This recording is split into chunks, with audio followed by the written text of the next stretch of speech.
Hello mga kalola, mga kumare. Magandang gabi sa inyong lahat. Nabulol pa. Nagprito lang ako ng itlog, ang pambansang almusal. Alam niyo naman, ang mga Pilipino. Tapos, ayan ay nag-ready na rin ako ng mga hotdog para sa almusal natin. Nakapagsaing na rin tayo dahil nga ako'y may nagtatrabahong anak sa construction. Diyos ko, hindi pa na-shoot talaga sa plato yung itlog. Ano ba yan? Ayan. Nandiyan na rin yung sinaing, nandiyan na yung mga hotdog, naka-ready na para sa almusal. Siyempre, paborito ng aking apo. So yan, next naman, piniprito na natin ang ating picnic hotdog ng McKinney, Pampangas, Pampangas brand. So, favorite natin yan. Tapos, ito, ilalabas ko na sa akin na hiwadong pantry.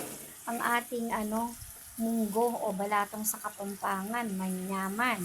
Yan ang request kasing luto ng anak ko para sa lunch kasi mayroon nang nagbigay ng gulay sa kanya. Galing sa mga katrabaho niya na nag-ani ng talbos ng kalabasa at bulaklak dun sa kanilang garden sa likod ng kanilang barak. So yan ang hahalo natin sa ating munggo para mamaya. Tapos lalagain na rin natin ang munggong yan. Palalambutin na natin para nakaredy na pag tayo ay naggisa. So, ayan, dadalhin na natin yan sa labas. Okay, fast forward mga kalola. Ayan na ang ating munggo. Ilalaga na natin sa ating aesthetic na kalang. Alam nyo naman kung sinong gumawa niya. Siyempre, yours truly. Yan ang pinagmamalaki kong kalang kahoy.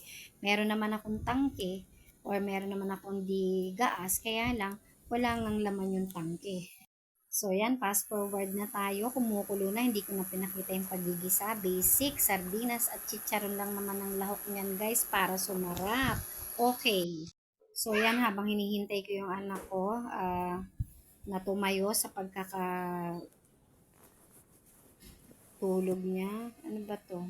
Ayan, tinutupi ko na yung mga damit namin. Yan ay mga nilaban ko kahapon.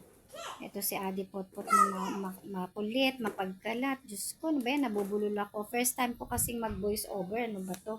Pero pagpasensyahan nyo na, mga mi, sana mapanood nyo hanggang dito yung aking video. Salamat!